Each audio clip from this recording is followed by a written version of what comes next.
সবাইকে স্বাগত জানাচ্ছি বিডি দর্পণের নিয়মিত আয়োজন আজকের দুনিয়ায়। আপনাদের সাথে আছি আমি সুস্মিতা দাস। চলুন জেনে নেওয়া যাক সারা দুনিয়ায় এ পর্যন্ত ঘটে যাওয়া প্রধান খবরগুলো। জলবায়ু সংকটের ঝুঁকিতে থাকা দরিদ্র দেশগুলোকে প্রতি বছর ৩০০ বিলিয়ন বা ৩০,০০০ কোটি ডলার দেবে পরিবেশ দূষণকারী ধনী দেশগুলো। ২০৩৫ সাল পর্যন্ত এই অর্থ দেওয়া হবে। রবিবার আজারবাইজানের রাজধানী বাকুতে জাতিসংঘের জলবায়ু সম্মেলনে এই অর্থায়নের বিষয়ে একমত হন প্রায় ২০০টি দেশের প্রতিনিধিরা। জাতিসংঘের জলবায়ু সম্মেলন কনফারেন্স অব পার্টিস কপ নামে পরিচিত এবারের কপের ২৯তম আসর শুরু হয় ১১ নভেম্বর। শেষ হওয়ার কথা ছিল গত শুক্রবার। তবে জলবায়ু তহবিলে অর্থায়নের বিষয়ে কোনো সমঝোতা না হয় তা একদিন বাড়ানো হয়। অবশেষে দীর্ঘ আলাপ আলোচনা ও দর কষাকষির পর বাংলাদেশ সময় রবিবার ভোরে চুক্তিতে একমত হয় কপের সদস্য দেশগুলো। জলবায়ু তহবিলে অর্থায়নের চুক্তির বিষয়ে আলোচনা শেষ পর্যায়ে এসে বাতিল হতে বসেছিল। ধনী দেশগুলোর বিরুদ্ধে জলবায়ু তহবিলে প্রয়োজনীয় অর্থ বরাদ্দ না দেওয়ার অভিযোগ তুলে শনিবার রাতে সম্মেলন বর্জনের ঘোষণা দেয় জলবায়ু পরিবর্তনের কারণে ক্ষতিগ্রস্ত দেশগুলো। তবে পরে আবার আলোচনায় যোগ দেয় তারা। চূড়ান্ত চুক্তি অনুযায়ী ২০৩৫ সাল পর্যন্ত দরিদ্র দেশগুলোকে প্রতি বছর অন্তত ৩০০ বিলিয়ন ডলার দেবে উন্নত দেশগুলো। জলবায়ু তহবিলে জমা দেওয়া এই অর্থ দরিদ্র দেশগুলোর অর্থনীতিকে আরও পরিবেশ বান্ধব করতে এবং দেশগুলোয় জলবায়ু সংকটের কারণে সৃষ্ট দুর্যোগ মোকাবেলায় খরচ করা হবে।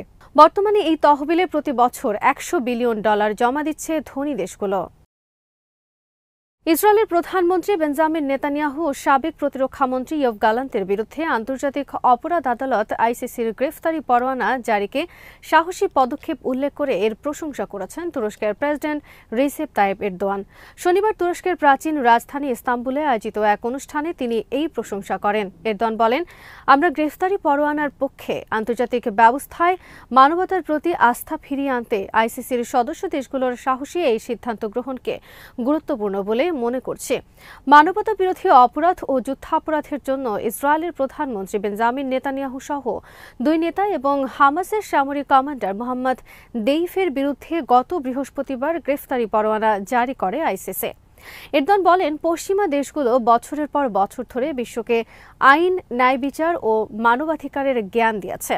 এখন এই পর্যায়ে তাদের অবশ্যই উচিত সেসব প্রতিশ্রুতি রক্ষা করা।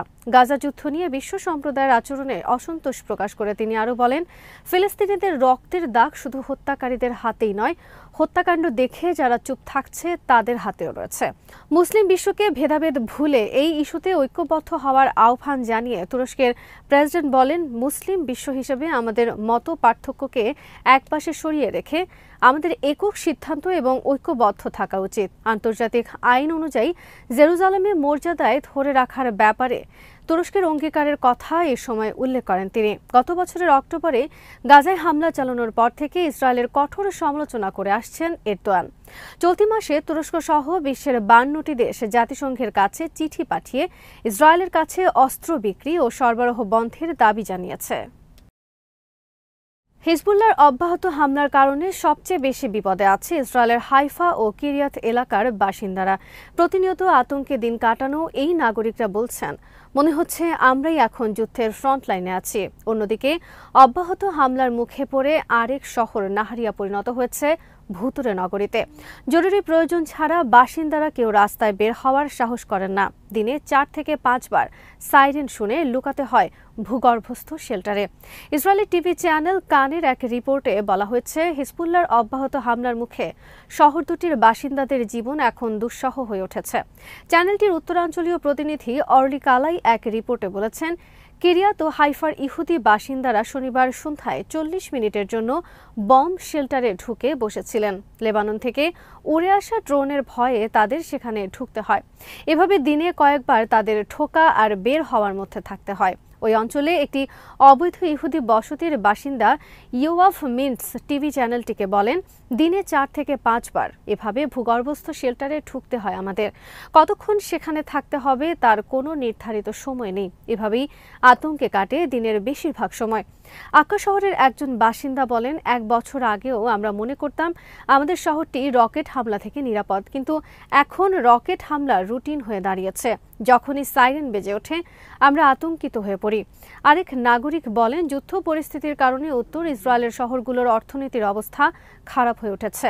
নাহারিয়া শহরের ব্যবসা বাণিজ্য এখন মৃত। শহরটিকে দেখলে মনে হয় ভুতুড়ে শহর। কেউ জরুরি প্রয়োজন ছাড়া রাস্তায় বের হওয়ার চেষ্টা করে না। চ্যানেল 12-এর এক জরিপে দেখা গেছে এসব কারণে অর্ধেকের বেশি ইসরায়েলি বাসিন্দা লেবাননের সাথে দ্রুত যুদ্ধ বন্ধের দাবির পক্ষে মত দিয়েছেন। পরিস্থিতি সামলানোর বিষয়ে ইসরায়েলি সরকারের উপর ভরসা আছে কিনা এমন প্রশ্নের জবাবে 64% নাগরিক বলেছেন তারা এই সরকারের উপর আস্থা রাখতে পারছেন না। দক্ষিণ লেবাননে হিজবুল্লাহর হাতে আরও 2 সেনা নিহত হওয়ার কথা স্বীকার করেছে ইসরায়েল। দেশটির মিডিয়া জানিয়েছে 2 সেনা নিহত হওয়ার পাশাপাশি লড়াইয়ে আহত হয়েছে আরও 10 সেনা। হাইফা নগরীর রামবাম হাসপাতাল কর্তৃপক্ষ শনিবার রাতে জানিয়েছে তার গত কয়েক ঘন্টার 4 আহত সেনাকে ভর্তি করিয়েছে, যাদেরকে হেলিকপ্টারে করে লেবানন সীমান্ত এলাকা থেকে আনা হয়েছে। কয়েক ঘন্টা বিরতির পর শুক্রবার মধ্যরাত থেকে আবার রকেট হামলা শুরু করে হিজবুল্লাহ।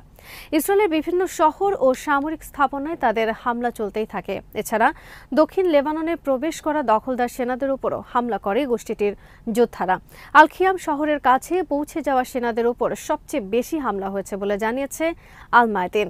শনিবার দিনভর 4 দফা সেখানে ইসরায়েলি বাহিনীর উপর হামলা চালিয়েছে হিজবুল্লাহ। গত কয়েক সপ্তাহ ধরেই খিয়াম শহরের কাছে অবস্থান করছে দখলদার বাহিনী। একবার তারা শহরটিতে প্রবেশ করেও হামলার মুখে পিছু হটতে বাধ্য হয়েছে। 1 মাসেরও বেশি সময় ধরে শহরটি দখল করার চেষ্টা করছে ইসরায়েল, তবে হিজবুল্লাহর প্রতিরোধের মুখে তারা সফল হতে পারছে না। এছাড়াও আরও কিছু পয়েন্টে শনিবার হামলা হয়েছে সেনাদের ওপর। হামলা হয়েছে কয়েকটি অবৈধ ইহুদি বসতি লক্ষ্য করেও। এদিকে লেবাননে প্রাণঘাতী হামলা অব্যাহত রেখেছে ইসরায়েলি সামরিক বাহিনী। সর্বশেষ হামলায় মধ্যপ্রাচ্যের এই দেশটিতে আরও 33 জন নিহত হয়েছেন। এর মধ্যে বৈরুতে হামলায় নিহত হয়েছেন কমপক্ষে 20 জন। তবে নিহতদের মধ্যে হিজবুল্লাহর কোনো কর্মকর্তা নেই বলে জানিয়েছে গোষ্ঠীটি। শনিবার লেবাননের পূর্বাঞ্চলে প্রাণ হারিয়েছেন আরও 13 জন, আহত হয়েছেন বহু মানুষ। রবিবার আল জাজিরার প্রতিবেদনে বলা হয়েছে ইসরায়েলি বিমান হামলায় বৈরুতের মধ্যাঞ্চলে 20 জন এবং পূর্ব লেবাননে হওয়া হামলায় আরও 13 জন নিহত হয়েছেন বলে লেবাননের জনস্বাস্থ্য মন্ত্রণালয় জানিয়েছে। জর্ডানের রাজধানী আম্মানে ইসরায়েলি দূতাবাসের কাছে গুলি বিনিময়ের ঘটনা ঘটেছে। এ সময় এক বন্দুকধারী নিহত ও 3 পুলিশ সদস্য আহত হয়েছেন। রবিবার স্থানীয় একটি নিরাপত্তা সূত্র ও রাষ্ট্রীয় গণমাধ্যম এই তথ্য জানিয়েছে। আইনশৃঙ্খলা রক্ষাকারী বাহিনীর সূত্রের বরাতে রাষ্ট্রীয় বার্তা সংস্থা পেট্রোর খবরে বলা হয়, আম্মানের রাবিয়াহ এলাকায় ইসরায়েলি দূতাবাসের কাছে একটি টহল পুলিশ দলের ওপর একজন বন্দুকধারী প্রথমে গুলি চালায়। এ সময় পুলিশের পাল্টা গুলিতে হামলাকারী নিহত হয়। ঘটনায় তদন্ত শুরু হয়েছে। গুলি বিনিময়ের ঘটনার পরপরই কঠোর নিরাপত্তা পরিবেষ্টিত ইসরায়েলি দূতাবাসের কাছে ওই ঘটনাস্থল পুলিশ ঘিরে ফেলে বলে প্রত্যক্ষদর্শীরা জানান। 2 জন প্রত্যক্ষদর্শী বলেন, হামলার পর রাবিয়াহ এলাকায় আরও পুলিশ সদস্য আসেন এবং অ্যাম্বুলেন্সগুলোকে ছুটতে দেখা যায়। জর্ডানে ইসরায়েল বিরোধী বিক্ষোভের অন্যতম কেন্দ্র হয়ে উঠেছে রাবিয়াহ এলাকা। ফিলিস্তিনের গাজায় ইসরায়েলি বাহিনীর চলমান আগ্রাসনের বিরুদ্ধে এই অঞ্চলে ইসরায়েল বিরোধী মনোভাব চাঙ্গা হয়ে ওঠার মধ্যে জর্ডানে বেশ কয়েকটি বড় ধরনের বিক্ষোভ সমাবেশ হয়েছে, তবে সেগুলো ছিল শান্তিপূর্ণ। একটি নিরাপত্তা সূত্র বলেছে, অপরাধীদের গ্রেফতারে তল্লাশি অভিযান শুরু হওয়ায় এলাকাবাসীকে নিজ নিজ বাড়িতে অবস্থান করতে বলেছে পুলিশ। জর্ডানে 1,20,00,000 অভিবাসীর অনেকেই ফিলিস্তিনি বংশোদ্ভূত। 1948 সালে ইসরায়েল রাষ্ট্রের জন্মের সময় যে ফিলিস্তিনিদের উচ্ছেদ করা হয় তাদের অনেকেই জর্ডানে চলে যান। ইসরায়েলের সঙ্গে শান্তি চুক্তিতে আবদ্ধ জর্ডান এটি দেশটির অনেকে ভালোভাবে নিচ্ছেন না। তাদের মতে ইসরায়েলের সঙ্গে সম্পর্ক স্বাভাবিক করা তাদের প্রতিবেশী ফিলিস্তিনি ভাইদের অধিকারের সঙ্গে বিশ্বাসঘাতকতা করার নামান্তর। ভারতের মহারাষ্ট্র ও ঝাড়খণ্ড রাজ্যের বিধানসভার নির্বাচনের ফলাফল পাওয়া গেছে। মহারাষ্ট্রে প্রধানমন্ত্রী নরেন্দ্র মোদীর নেতৃত্বাধীন এনডিএ জোট 288টি আসনের মধ্যে 236টি আসনে জয় পেয়েছে। অপরদিকে বিরোধী দলীয় জোট এমবিএ পেয়েছে মাত্র 48টি আসন। বাকি 4টি আসনে জয় পেয়েছে অন্যান্য দলগুলো। অপরদিকে ঝাড়খণ্ডে কংগ্রেসের নেতৃত্বাধীন ইন্ডিয়া জোট জয় পেয়েছে। বিধানসভার 81টি আসনের মধ্যে ইন্ডিয়া জোট জয় পেয়েছে 56টি আসনে। অপরদিকে 24টি আসনে জিতেছে মোদীর এনডিএ। বাকি একটি আসনে জয় পেয়েছেন জোটবিহীন প্রার্থী। ঝাড়খণ্ডে এবারের নির্বাচন আগে বাংলাদেশ কার্ড খেলার চেষ্টা করেছিল মোদীর বিজেপি ও তাদের জোট দলগুলো। প্রধানমন্ত্রী মোদী নিজে অভিযোগ করেছিলেন, ঝাড়খণ্ডের বর্তমান সরকার বাংলাদেশের অবৈধ অনুপ্রবেশ অনুপ্রবেশকারীদের থাকার ব্যবস্থা করে দিয়েছে, তাদের সব সুযোগ সুবিধা দিচ্ছে। এতে করে ঝাড়খণ্ডের উপজাতিরা বঞ্চিত হচ্ছে, সেখানকার উন্নয়ন কাজ ব্যাহত হচ্ছে। এমনকি নির্বাচনের কয়েকদিন আগে বাংলাদেশিদের হেয় করে একটি মিথ্যা ও প্রোপাগান্ডামূলক ভিডিও প্রচার করে দলটি। তবে মোদি ও তার দলের এসব প্রোপাগান্ডা নির্বাচনে কাজে দেয়নি। বর্তমানে ঝাড়খণ্ডের ক্ষমতায় থাকা দলই আবার পুনর্নির্বাচিত হয়েছে, কিন্তু মহারাষ্ট্রের মোদির জোটের ধারে কাছে কেউ যেতে পারেনি। সেখানে এনডিএ নিজেদের প্রত্যাশার চেয়েও বেশি সাফল্য পেয়েছে। এদিকে আরজিকর হাসপাতালে ধর্ষণ ও হত্যাকাণ্ডে পশ্চিমবঙ্গে মুখ্যমন্ত্রী মমতার বিরুদ্ধে কঠোর আন্দোলনের কোনো প্রভাব পড়েনি রাজ্যটির 6 বিধানসভা উপনির্বাচনে। 6 আসনেই বড় জয় পেয়েছে মমতার তৃণমূল।